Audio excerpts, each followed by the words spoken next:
everyone, and thank you for joining today's Flawless Execution webinar. I'm your producer, Ansley Angers, and I'll be here to answer any questions you may have and provide technical support. Before we continue, I'd like to remind you that this webinar is being recorded and will be sent out to you via email. The presentation slides will be available immediately following the webinar on Afterburner's SlideShare. At the end of the presentation, we will open up for live Q&A. I will be monitoring the chat and Q&A box where you can submit your questions at any time during the presentation. Elroy, I'll turn it over to you. Good morning, ladies and gentlemen. Let me open by saying thank you. Thank you for your devotion to developing the best you. In our business world of today, we routinely try to fit more work into our work hours than is possible. As a result, our time is by far our most precious and finite resource. And I'm honored that you have chosen to spend the next hour with Afterburner, focusing on individual, organizational, and team improvement and growth, devoting this time to expanding both your knowledge and your capability. Thank you for joining me as we continue our pursuit for flawless execution. To reiterate what Ansley said to all of you listening, if you have a question or a comment or like additional information, type it into the chat or Q&A box, and Ansley will be monitoring it. And we have set aside time at the end to answer those questions. First, a little about me. I was fortunate throughout my career to have a diverse set of opportunities and experiences, ranging from the Thunderbird solo pilot, the F-15 instructor, to fellowships at the White House and DARPA, Defense Advanced Research Project Agency, to ground convoys in Afghanistan. I culminated my career leading 7,000 people in a geographically dispersed wing operating in 7 locations around the world. Since military retirement and entering the business sector, I have authored over 90 publications focused on leadership, on business success, and on positive change. With the digital revolution driving change in every aspect of our lives, we, as business leaders, are charged with guiding our organizations to success. Throughout my 23 years of military leadership, I discovered successful change management could only be found through the development of an elite team focused on the journey. More succinctly, successful change management must be collaboratively built and collectively executed. As you join me for this discussion, let's examine the 6 combat-proven keys to successful change management, which I use to drive success over the last 2+ decades of military service. One of my favorite guiding quotes is, "There is nothing more difficult to take in hand, more perilous to conduct, or more uncertain in its success than to take the lead in the introduction of a new order of things." While this insight could have been written by any of our scholars or leaders today, it was in fact written in 1532 by Machiavelli. But it reminds us of the extreme challenge of change leadership. As we sit in our offices, firmly planted in our leadership comfort zones, we must remember that Gallup News proved 70% of change initiatives fail because they do not have the correct focus. Or as McKinsey pointed out, 44% of change initiatives run out of steam after start, and 1/3 fail to improve performance. To be successful, to ensure success of our organizations, of our teams, we as leaders must step outside our comfort zone and force our teams outside theirs. To better understand how to lead change management, join me for a journey into the experience of my first command. It was a quest into a new world of leadership, serving in an equivalent role to a CEO of a $15 million business. As I sat behind my desk with the door closed that first day, it felt as if I were about to take a leap into an unknown world. I stared at the ceiling, wondering if I was ready. When I opened that door and walked down the hall to address the members of the squadron, they would be looking to me for guidance, for direction, for answers. What if I did not know? What if I was not ready? Just hours before, the Air Force has passed the guide on to me. Then I saluted and stated, "Sir, I assume command." With these 4 simple words, hundreds of years of tradition surged through my veins. As I stood in front of the squadron members, we all watched my name being placed on the squadron flagship I knew there was no turning back. I was officially the leader, the commander of this Air Force squadron. It was time. As I opened my office door, I knew beyond a doubt that I was emerging from my comfort zone, being thrust out of my comfort zone. But as I questioned my individual capability, I thought about the many that had gone before me. And I remembered that individual execution is one thing, like the perfection of a Thunderbird crew chief standing in front of a crowd. Every move, precise, perfect. But the success of a team truly reminds us that individual execution is one thing, but organizational execution is everything. It may be the 6 demonstration pilots who perform the show in front of millions of spectators, but they rely on the other 115 Thunderbirds that are critical in their individual roles to putting on a successful show. It's the sum of our experiences, of our differences, of our similarities that make the whole worth so much more than the parts. The Air Force said I was ready, so here goes. Deep breath. It was time to deliver the leadership principles I had experienced, learned, and constructed over the last 16 years. Today, we will examine the same principles delivered in that opening command presentation in 2010. They are the same ones that guided not only my first command, but my career and my life. They are the 6 combat-proven keys to driving successful change management. While much has been written, published, and discussed on this, we could always learn more about techniques and methods. My personal focus has always been on the organization, on the members of the team, and not just the change. For change to be truly successful, it must be collaboratively built and collectively executed. Over the next 2 years of that command, I learned more than I had in the previous 16 years combined about myself, about my style, and about my capabilities. And what I learned would scale through military commands of all levels and translate to the business world in the same manner. First, we must always start with the end in mind. Like a marathon runner who knows the success mark lies 26.2 miles down the road. For this Air Force squadron, I opened with the fact we would be awarded Fighter Squadron of the Year in 18 months. It was a simple statement revealing a complex goal that involves significant change throughout our entire organization. In order to begin that journey, to know how to get where we want to go, we must fully understand where we are, what the starting line looks like, always know the pulse of the organization. 3 months prior to assuming command, I worked with the commander in front of me to conduct a unit climate assessment. It revealed a strong dedication to mission and extreme individual motivation across the team. It also revealed a lack of structure, a lack of professionalism, low morale, and poor communication in both directions. Now that we have the bookend set, now that we understand both the finish line and the starting point, it's time to develop a crystal clear picture of organizational success.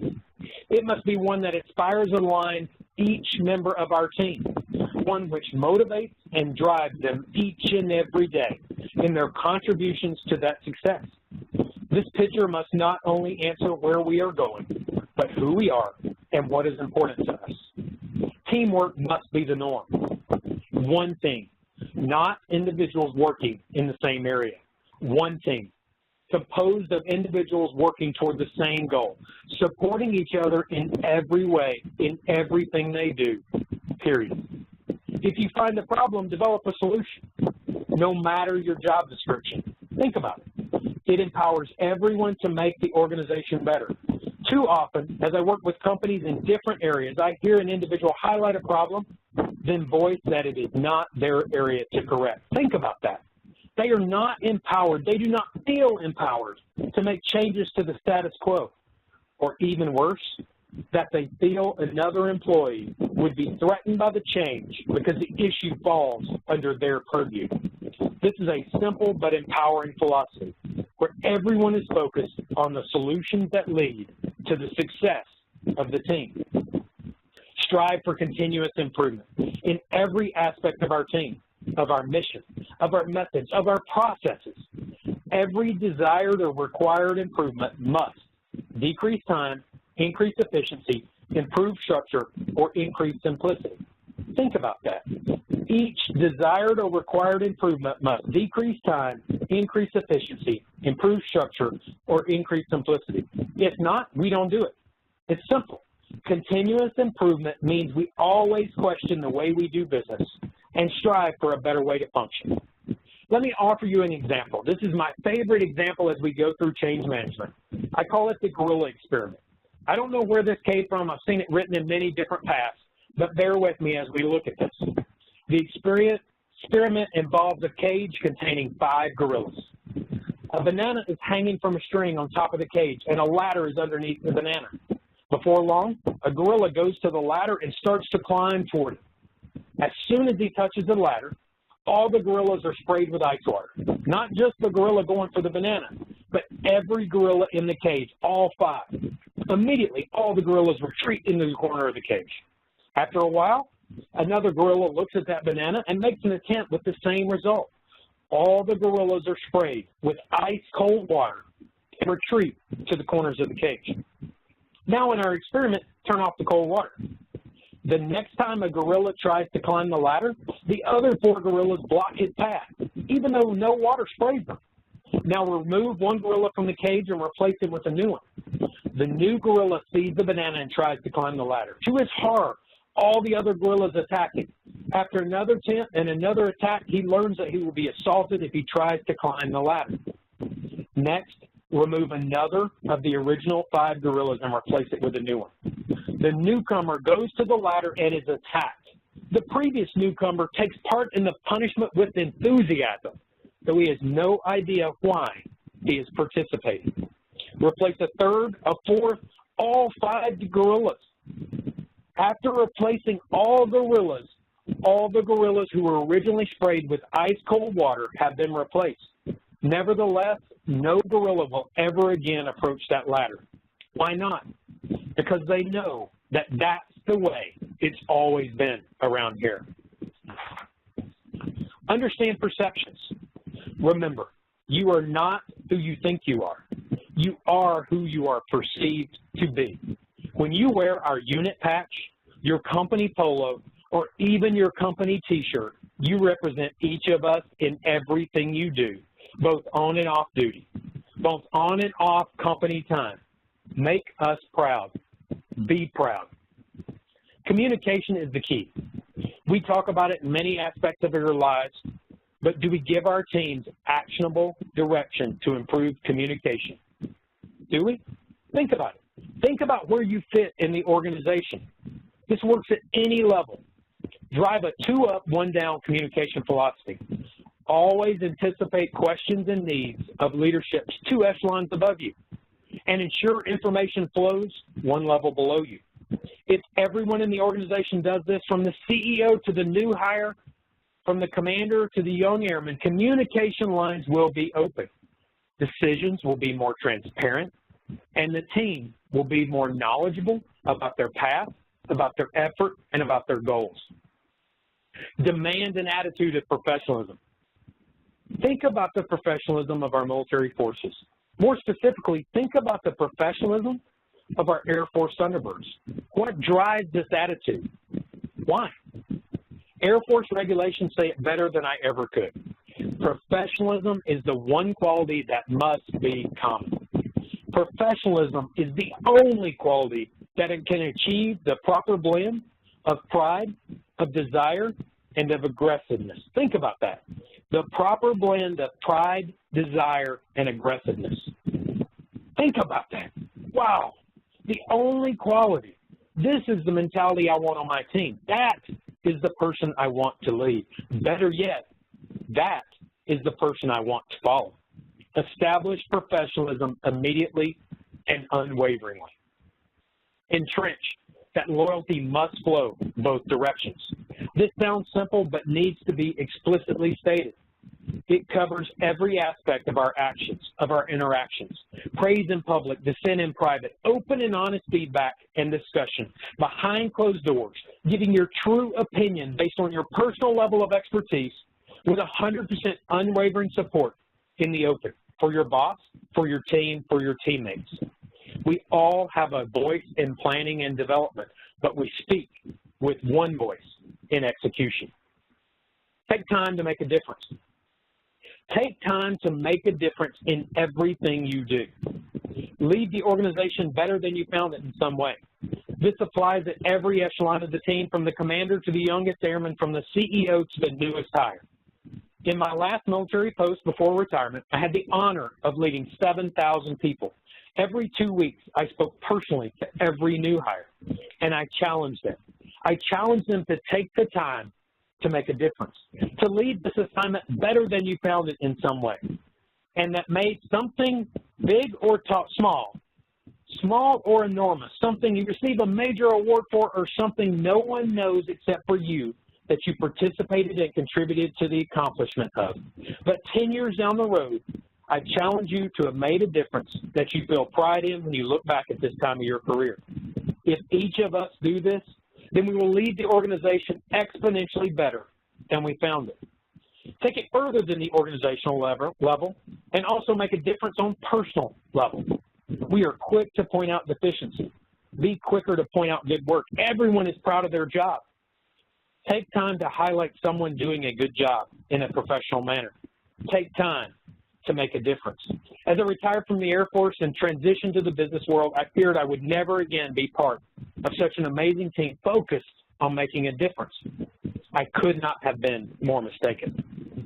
Shortly after my military retirement, I was offered the opportunity to shadow the CEO of International Flavors and Fragrances, a global organization with a $12 billion market cap. My first question to the chief executive officer behind closed doors was an aggressive one, and it was meant to set the tone for our time together. Simply, do you enjoy being CEO? Do you enjoy your job? With the passion of a child on Christmas morning, he sprang to the front of his chair and, beaming with pride, proceeded to explain how amazing the company was in its entirety, how amazing his company was in its entirety. From the positive impact the company had on the environment to the local improvements it made in each of the countries and communities in which it operated. From the success of the executive team to the pride of the chemists who made their products. From the ownership of the delivery man to the attention to detail of the person who ran the mixing robot producing their products. It was through this answer, or better yet, through his manner of answering, he revealed the secret to becoming successful at any job is to never forget to care. Care for the people around you, the part of their lives they dedicate to you and your company, the environment, and the communities in which you operate. And more importantly, the legacy you leave. Leave it better than you found it by taking time to make a difference. Fast forward the calendar in our military command story to the next year. As I sat in front of my computer, back in the same office where I had started my command, an email appeared. Our squadron was recognized as the best fighter squadron operations in our command. We did it. Success. We met our goal. As the award was announced, we found the common link across the 6 combat keys to driving successful change management was to focus on the team, to focus on the individuals, to focus on the process. And the result would happen naturally. We mounted the award at our operations desk, the center of our squadron. But we found that more important than the silver trophy that watched over us now was the elite team we had become in the journey along the way. And it taught us that successful change management must be collaboratively built and collectively executed. Shortly after the award, our squadron was faced with a major inspection. Any commander or leader knows that a 7-day inspection from higher headquarters not only determines the current status of your squadron, but determines how your 2-year command will be remembered. I was confident in this highly trained and refined elite team we had built. We were ready for the test. But as a leader, we're always a little bit nervous. Let me recount the story of Airman Knight, one that brings a smile to my face and pride to my heart. When Airman Knight first arrived at the squadron building, she used the reflection of the front door to do one last check that her Air Force uniform was perfect. She peered around our mantra emblazoned on the front door, "We build fighter wingmen." It was etched in the glass, and she wanted to make one last adjustment to her appearance. As the timid, soft-spoken 19-year-old opened the door to her first duty assignment, She was nervous for the world she would find, how she would fit in, and how she would interact with the Type A fighter pilot personalities found within the squadron. Fast forward 3 months, day 4 of our 7-day inspection. On a Thursday afternoon, the lead inspector walked into my office and said the phrase no leader wants to hear. I would like to talk to you about one of your individuals. As he turned and closed the door, my heart began to race in anticipation of bad news. Surprisingly, the inspector's face began to line up. Let me tell you about the youngest member of your squadron, Airman Knight. As I walked past her desk this morning, she politely stopped me and said she was ready to discuss her job in the squadron. She proceeded to open with the squadron vision and walk me through every goal set for the squadron. She did not just repeat the goals in the way most people do when I see an inspection. This young airman, who has been in the service less than a year, expertly and confidently detailed everything she did in her daily duties, how her daily duties tied to the achievement of the goal and the success of this squadron, the success of this wing, and the Air Force in whole. This reminded me, while goals and purpose provide what the leader wants to achieve, only motivation and inspiration can provide the energizing effects required to achieve this level of success. An effective leader understands expertise and success lie not in establishing goals, but in engaging followers to embrace them. Common goals created shared leadership and ownership. Think about that, ownership. Only then can an organization be a successful team, which should be the goal of every leader. As I travel the world speaking to executives of companies varying in size, many think this level of devotion and dedication exists only in our military service, in the military environment. That could not be further from the truth. Back to my time at International Flavors and Fragrances, and a story from the time with a member of the C-suite.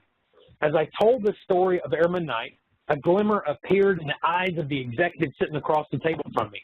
She perked up and said, "Let me tell you my version of that same lesson." She continued by explaining that in their multinational market, everyone shuts down over Christmas. They ordered all members, all employees, all teammates to go home, spend time with their families, and do not come to work. On Christmas Eve, she stopped by the office to pick up an item she had forgotten in her desk.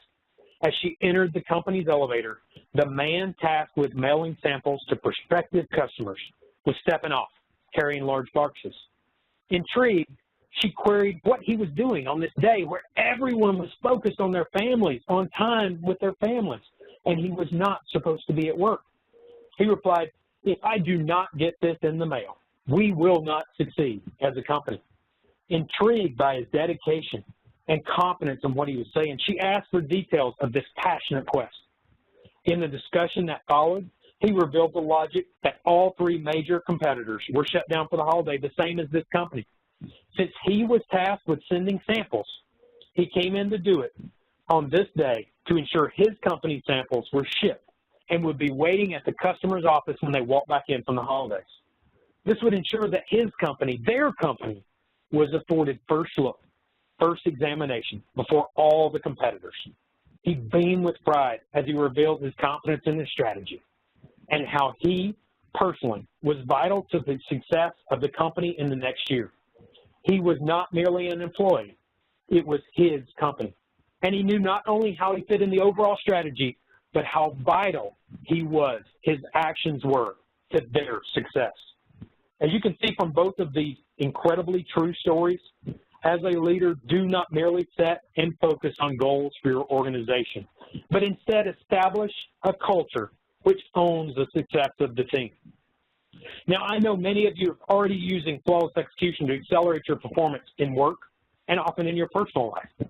For the best of you listening right now, I challenge you to join our Calling All Aces campaign. This is a forum to connect each of you to share your thoughts, your techniques, and encourage conversations to help each of us improve our performance.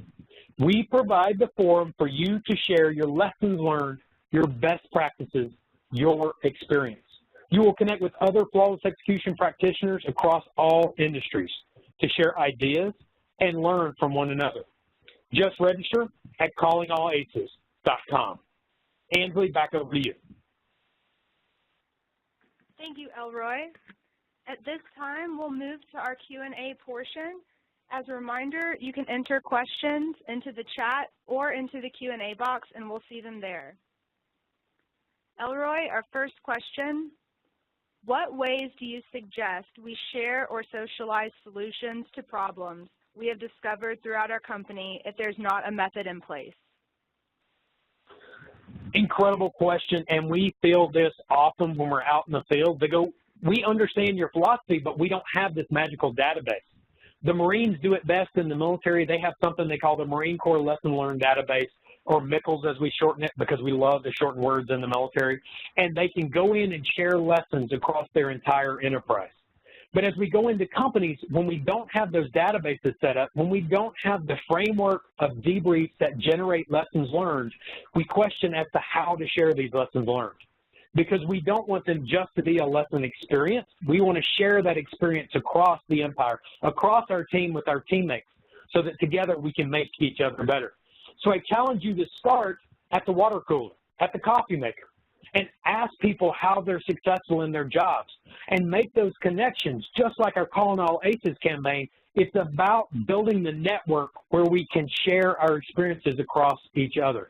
As Ron says, you are the average of the 5 people you spend the most time with. If we partner with sharing our experiences and our positive lessons learned, it would create that open dialogue, which really improves us as individuals, as companies, and as teams. Does the flawless execution cycle also work at an individual level and not just a team?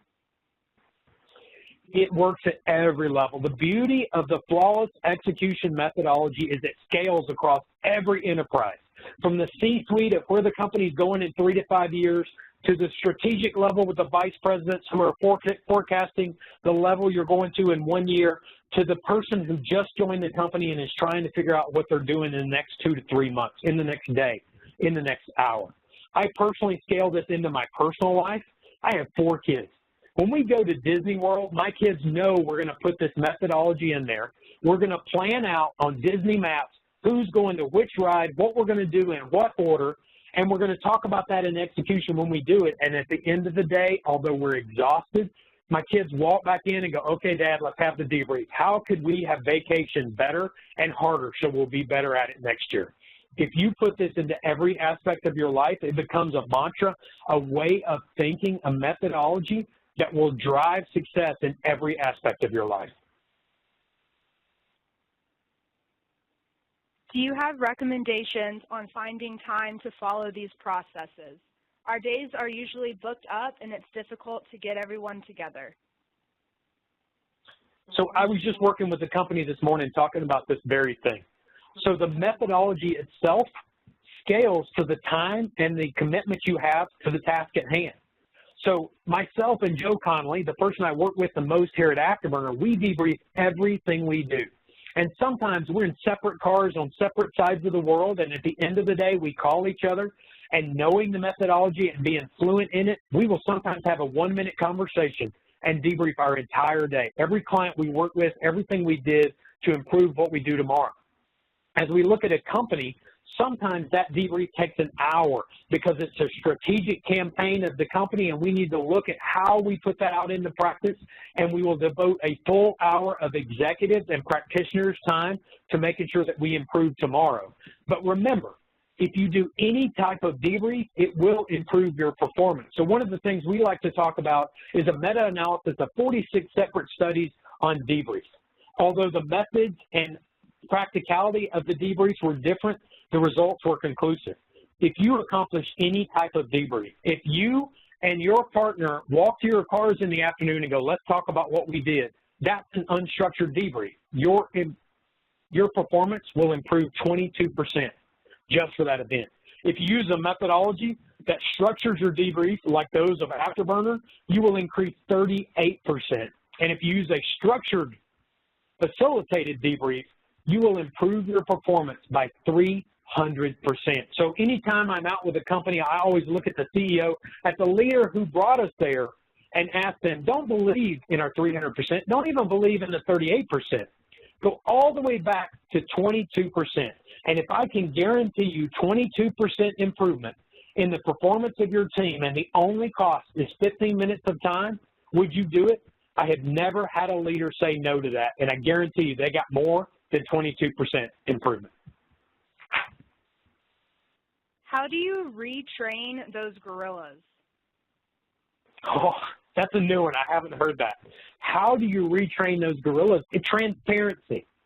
Transparency. If you have those 5 gorillas and you tell them, hey, I'm not going to spray you with water the next time you do it, do you think they would have ran for that banana? Yes. So going back to my last posting in the military of that team of 7,000 people, the other challenge I gave them in addition to make a difference in this assignment is question everything. As a new person in the organization, you get 45 to 60 days before you become one of those gorillas. You get 45 to 60 days of wondering, why do we do it that way? What drives it that way? And if anybody gives you the answer of that's how we always did it, you should dive in with both feet. Go to your first line supervisor and ask them, how do I fit in the overall strategy of this company? And I challenge my team members in that military assignment, if your first line supervisor can't answer that question, then we need to look at what you're doing on a daily basis. And if it's not contributing to our overall high definition destination of where we're taking our organization, we don't have an overage of manpower, just like no company in the world has too many people running around. We can better utilize your talents and time somewhere else. So question how you fit into everything. You have to do that in the first 2 months of your assignment, because after that, you will be in the routine of doing it the way we've always done it, and you will not be as likely to question how we do things. How do you handle saboteurs that spread cancerous bad talk within a company about cross-functional teams?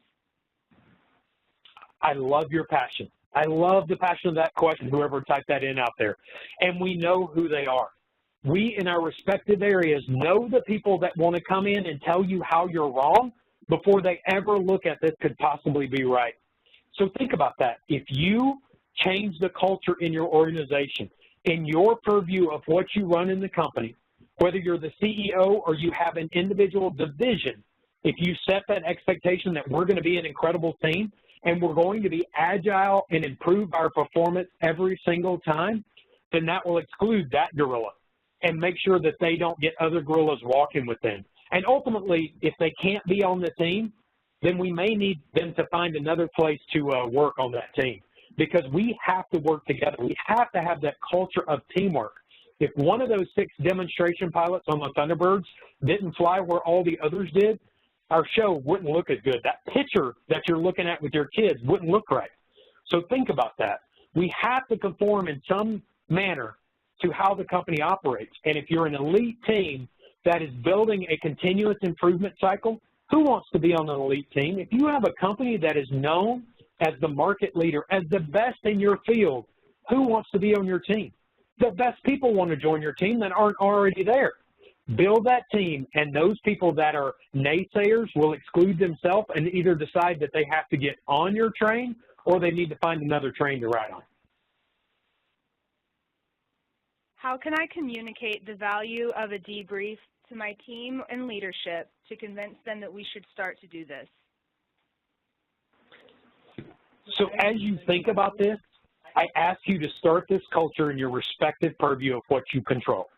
In the people you lead, in the teammates around you, start the debrief. And after you build the benefit, after you build the believers in your respective area, invite your first level supervisor, invite your boss in to watch this one day. And he or she comes in and sees what you can do in 15 minutes, sees what you can do to improve the performance of your team. That's how you start swaying. That's how you bring them over, and it starts catching on. And as your first line supervisor, as your boss catches it and does the same thing with their boss, next thing you know, your idea that you started, putting the Afterburner methodology of a debrief, has caught on all the way up to the CEO. Take this a different direction. Because as companies ask, which part of this methodology do we start with, I always say with the debrief. I always say with the debrief, because as you create that culture of continuous improvement and generating lessons learned to improve future execution, that debrief will first question how you plan the mission. how you planned what you did, what the mission objective was. And often we have heard, well, I don't have a mission objective. Well, that debrief just highlighted that you need to focus your team on that. And once you plan it, then you need to brief it. They need to understand who does what by when, so that we have individual accountability driving organizational success. So you plan it, you brief it, you focus it on execution and how we adapt to the real world. A great philosopher, Mike Tyson, once said, everybody has a plan till you get punched in the mouth. Our business execution is all about having that plan as a point to divert from once we get the things that happen in the real world.